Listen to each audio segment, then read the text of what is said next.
It's been so exciting and such a privilege to witness Atlantic salmon spawning. Salmon would stay in the sea for normally 1 to 3 years. After 1 year, those returning after 1 year would normally be between 1 and 3 kilos. If they stay for 2 years, they would be 3 to 7 kilos, or they could be larger if they stay 3 years or longer. Freezing was a particular concern because as we approached the spawning time, the air temperature kept dropping. Now Björn, he's a character that you're instantly aware of when he cruises into the area. A big, strong, powerful male salmon. You know, all of that took place, as far as I could see, certainly within an hour. Hi everyone, it's an absolutely fantastic day here in Norway. Spring has definitely arrived and it's been a couple of weeks since my last update, so I thought maybe we could take a walk down the river, and today I want to show you some really spectacular footage that I took a few years ago of the salmon actually spawning here on the Gowler River. And it's a tale of great romance, a bit like a good old-fashioned Mills and Boon, only this time involving fish. So since the last vlog, I've had a complete computer failure, which is why we've got a gap to this one, but I'm back in business now. And also, we've had quite a lot going on. At Easter, we had a seafood boil. Now basically we wanted to eat outdoors. In the end we kind of ratted out a bit because it was so cold and so windy that we actually ended up eating it in the pub, but we did cook it outside. We had some neighbours around. We took a great big pot, connected it up to some gas, you know, a gas bottle, and put some water in, put some spices in, and then filled it with all manner of stuff, including lobsters, shrimps, whole corn on the cobs, whole potatoes, all sorts of stuff. And then we cooked it all together until it became a little bit mushy, and then we ate it, and it was amazing. So Amber, my daughter, my youngest daughter, she came up with the idea, having seen it on YouTube. She's a bit of a foodie, and so we gave it a go and it was brilliant. The other thing that's happening, which is quite interesting, is of course with it being spring, the animals are breeding like crazy. So both of the female cats are pregnant and are expecting kittens. The hens and King Eric, our rooster, now I should explain, King Eric is a French rooster, and I've called him King Eric after one of my heroes, the great Eric Cantona, and he does respond extremely well to the Cantona song. I often sing it to him. Ooh-ah, Cantona, ooh-ah, Cantona. Ooh-ah, ooh-ah, ooh-ah, Cantona. Ooh-ah, Cantona. And I think it's had an amazing effect on his reproductive abilities, because we've gone from having, like, we've had the hens for about a year, and obviously when you first get them, they're getting used to their new hen house and they're a bit nervous, so they don't lay much, and we were getting, like, well, you know, 1 or 2 eggs. But now King Eric's going at it hammer and tongs. We've got loads of them. The rabbits are breeding like, well, you know, like rabbits, and we've actually got rabbit babies as well. So yes, at some point in the future I'll show you those, and you'll get to meet the kittens. So what I thought I'd do this time is actually tell you a little bit about the life cycle of the Atlantic salmon, because quite frankly it's absolutely amazing. And a couple of years ago I spent 2 or 3 weeks every day during the autumn, when it was getting really cold, after the season had finished, actually trying to film spawning Atlantic salmon. And I've got to say that what I saw blew me away. It was amazing, and I'm going to show you some of that footage right now.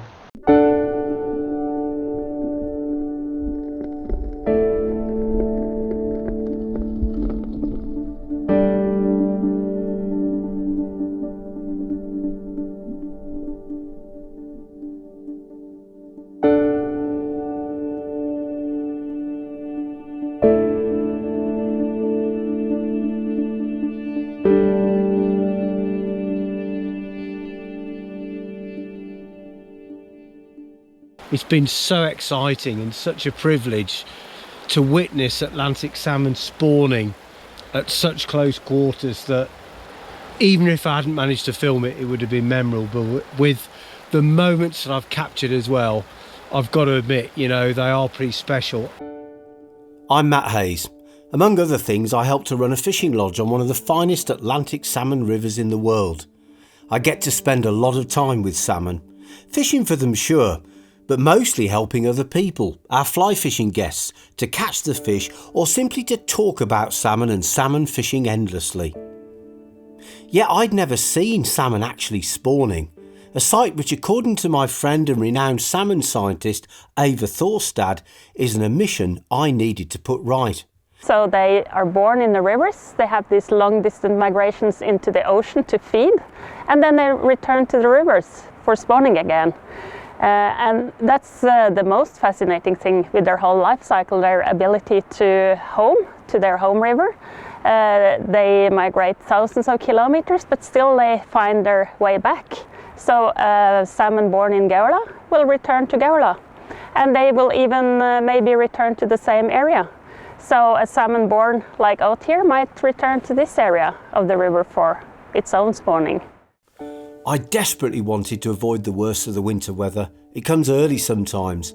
The Gaula Valley in the depths of winter is a beautiful place, but freezing and flooding were what I feared the most. Freezing was a particular concern because as we approached the spawning time, the air temperature kept dropping.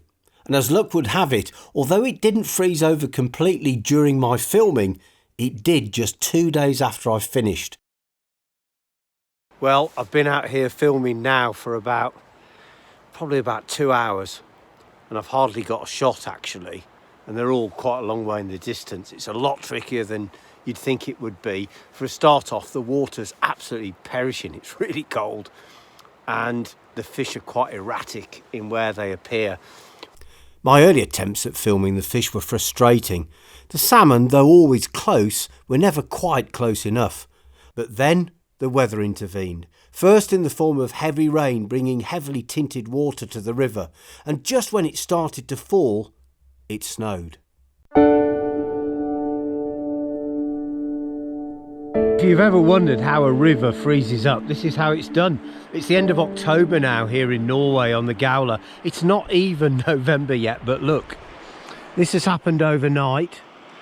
We've now got almost slabs of ice, a little bit like the Giant's Causeway in Ireland, starting to form out here and glue themselves together.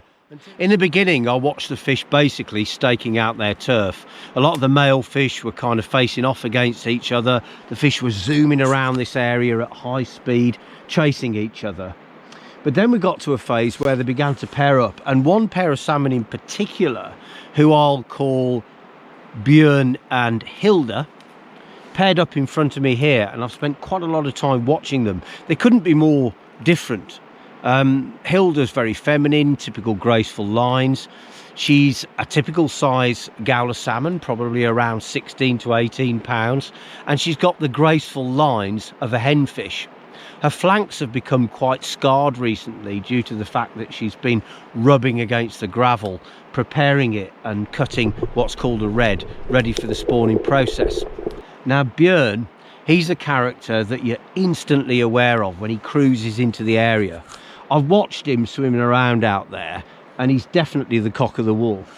When he comes in towards the camera, he usually shows off with a bit of a flourish, but he's a very deep fish, a big, strong, powerful male salmon, certainly north of 25 pounds, maybe north of 30, and he's displaying those typical beautiful red, bright spawning colours that fish have when they're going through this process.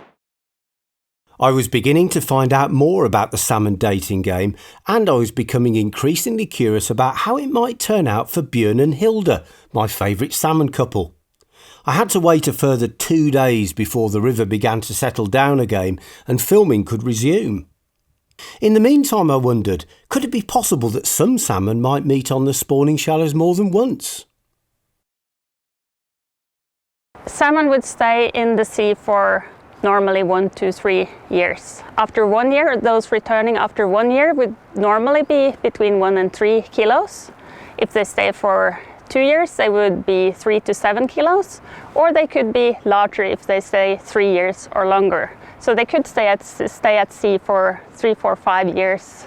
They could also survive spawning and then go to the sea again and then come back for a new spawning. So we know that some salmon can spawn 5 or 6 times during their lifetime. But then you really need good genes and you need to be a lucky salmon. So most salmon will survive for 1 spawning and quite a lot will spawn 2 times during their life. Day 9 dawned dull and overcast, but an inspection of the river revealed rapidly clearing water and, much to my delight and relief, Björn and Hilda. I've come down today, the fish are back in position, the water looks a bit clearer, so I'm really hoping that the story will continue and I can get some great footage. At times, I felt a little voyeuristic, intrusive even, as I watched the salmon move from courtship to foreplay, and in the case of the males, quite a lot of aggression in between. Day 10, and I was beginning to wonder whether the salmon would ever get it on. I had no idea when the actual spawning would take place, and indeed for how long it would last. But it's been an up and down game. I've watched the sort of preliminary spawning where I've seen Hilda cutting the red, but I'm really not quite sure whether she's laid any eggs in it yet. I suspect not. The water had coloured overnight, making visibility difficult, and I had problems spotting the fish. Björn and Hilda fulfilled their destiny in the space of a hectic half an hour. They were joined by a much smaller third male fish that darted in at the last minute to complete a salmon ménage à trois.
Well, talk about after the Lord Mayor's show. Yesterday was absolutely amazing, a day I'll never forget.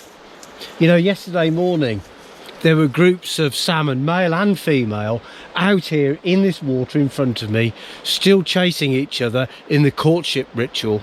You know, all of that took place, as far as I could see, certainly within an hour. And you can see the results the next day.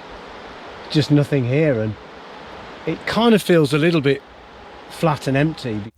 Seeing a natural miracle unfold before my eyes was one of the best experiences of my life.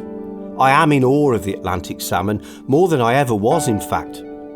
I realise that whilst these fish are being driven by a genetic imprint to propagate the species no matter what, they form bonds, pursue rivalries and even develop relationships.